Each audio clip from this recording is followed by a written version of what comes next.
gonna kick some serious ass. I'm Guns from NextGenTactics, and I'm going to destroy these people.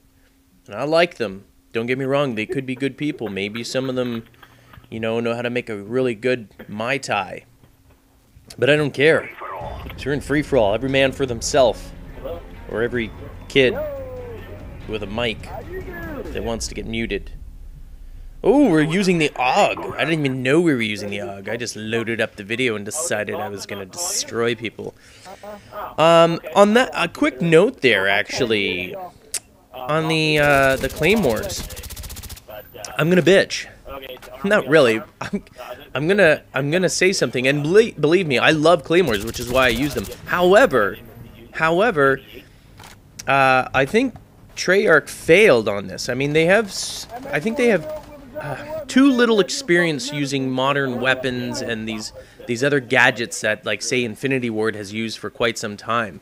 This is the first time that Treyarch's introduced claymores, and the same thing goes that, Infinity Ward and how you sort of were supposed to be able to find and detect claymores is by looking at the laser lines. And you notice when you're using claymores, you'll see them coming off. However, the epic fail comes from Treyarch's inability to actually make the laser lines visible. It's got like 2 centimeters worth of visibility off the actual claymore, and then it just completely invisible. And there's no, like, warning. You cannot escape a claymore kill in this. Well, I shouldn't say you can't escape it. It's very difficult to escape it.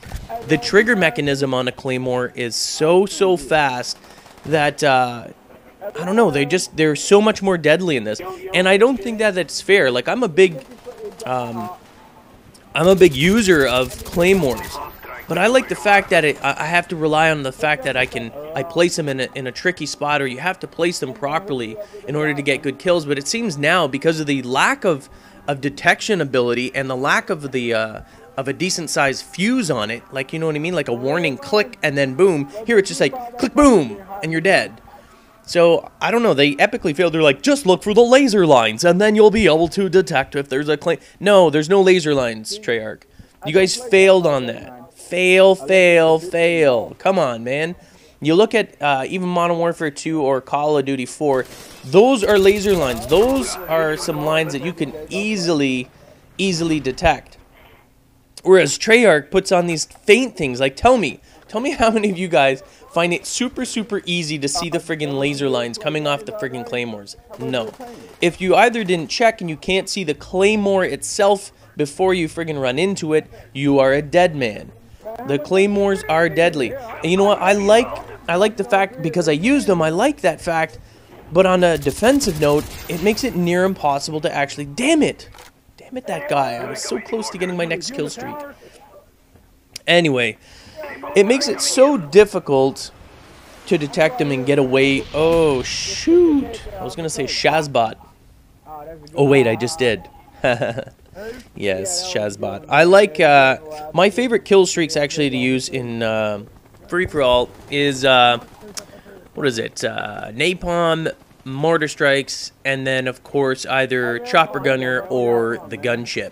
Gunship's awesome. Actually, I don't mind the dogs. Dogs are fun, too. If you want to be a little more active and not sort of sit back and take one of those roles where you have to kind of camp in some corner, which in certain maps can be very dangerous. So not all maps, like Nuketown, not a good idea to be doing Gunship or even Chopper Gunner, only because chances are the time you've come back from it, you're dead. You died. Whereas at least you stand a chance. If you just do this sort of automatic, if you do the dogs, you can keep moving, you can keep, shooting the bad guys and potentially get a flawless. But I guarantee you, if you use a Chopper Gunner or you use a Gunship, you're going to end up whining, when you find yourself awake, you have been killed by somebody. Especially in boards like Nuketown. More or less firing range as well, because it's kind of hard. I mean, there are certain spots in firing range that you can go to that offer a little bit more security, but still not like this. I mean, here, these larger maps, it's pretty easy to find places where you can just sort of camp and wait till the kill streak's done, but, you know how it goes. So, anyway, AUG, good weapon. My favorite SMG by far is the MPL. I used the Warlord on it with rapid fire and silencer. Brilliant. In terms of assault rifles, I like the AUG, and I use, again, Warlord on it with, what the hell? How did I miss that? Tell me how I missed that. Oh my god, that's a double epic fail on that part. I think I was probably really angry with that. It seems... And the knifing in this, on that note, I think people are saying that the knifing needs to be nerfed. And at first I was kind of quasi-agreeing with the masses, but someone actually I was gaming with last night, just randomly, said, you know what, I don't think that the knifing is unrealistic. It's not near as bad as commando lunging in Modern Warfare 2, but it's also not as bad if you guys have ever played...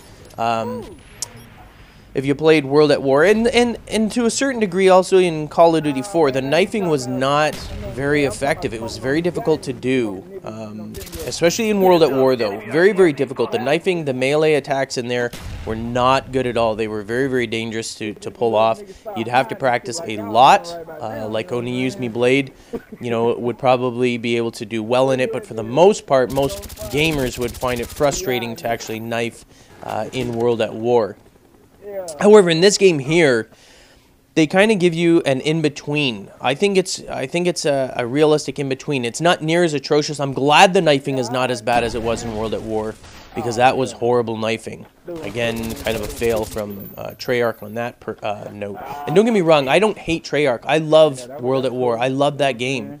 Not all aspects. Like every single game, there's aspects that we don't like. The only game that I probably have liked the most, all around sort of well-rounded, was Call of Duty 4. And since those days, there's been too many inconsistencies, too many issues with certain games. And Treyarch with Black Ops is no exception to that. There are a lot of issues with the game. And granted, these things can be resolved, but I don't know. I hope someday we get another taste of a Call of Duty 4 type game. You know what I mean? Where that bar has been raised and all around is an exceptional game, and we're all pretty much friggin' happy with that friggin' game. Because really, man, Call of Duty 4 was the shit. That was the shit, and then afterwards we just got shit. You know what I mean? Like, they weren't horrible games, but they weren't as well-rounded. That's what I'm trying to say. Like, it was I wouldn't say, I don't know if balance is it, but just well-rounded. There weren't so many crazy problems. They had problems in the beginning, they fixed them, but in the end, the product that resulted from Modern Warfare, Call of Duty 4, was an amazing game. It was great. And then we look at Modern Warfare 2, and the end product was just a bastardization of that. There were too many issues. Still had great gameplay, and you notice now with a lot of people, when you're playing Black Ops, there's a different feel to it than what it is in Modern Warfare, than what Infinity Ward creates. It's not as crisp, it's not as clean as the movement and the response and the controls that were in Call of Duty 4 or Modern Warfare 2. But this is Treyarch's sort of, you know, portrayal of it. And granted, you remember, every time any company makes one of these, and next year when Sledgehammer makes it, it's going to have a completely different feel again. It's their own version, and you kind of want that. You want that little difference. It shouldn't be the same as the last ones. There should be an adjustment period where you get that fun of learning to get better at a game. And I do have that with Black Ops, but there are just so many issues right now. It just seems to be a little overwhelming. And I have faith that they're going to fix a lot of them, but there's certain things that Treyarch is not good at doing. And I'll tell you right now from experience, part of that, and especially for PlayStation 3, I don't know so much for Xbox, is their matchmaking. Their matchmaking, that system or whatever it is that they've created from Treyarch, is probably the worst I've ever seen. And it continues to be bad at World at War. So I'm very, very hesitant to say that the matchmaking is going to improve with Black Ops. They didn't learn anything from World at War, seemingly, because the matchmaking is atrocious in this. So many issues. I don't know what it is. I mean, I think they should hire a specialist just for the matchmaking alone. Anyway, that's WMD. Yeah, you know me. I'm gonna kick some butt on this one. I like free for all the best, actually. Well, other than search and destroy, of course. Anyway, hopefully Treyarch fixes the matchmaking and the other little problems. Other than that, I think we'll be fine. I'm guns for hire, and that's it, baby. I'm out. Get the latest updates and stay in touch with the NGT community with their all-new Facebook application. Check the description of the video for details.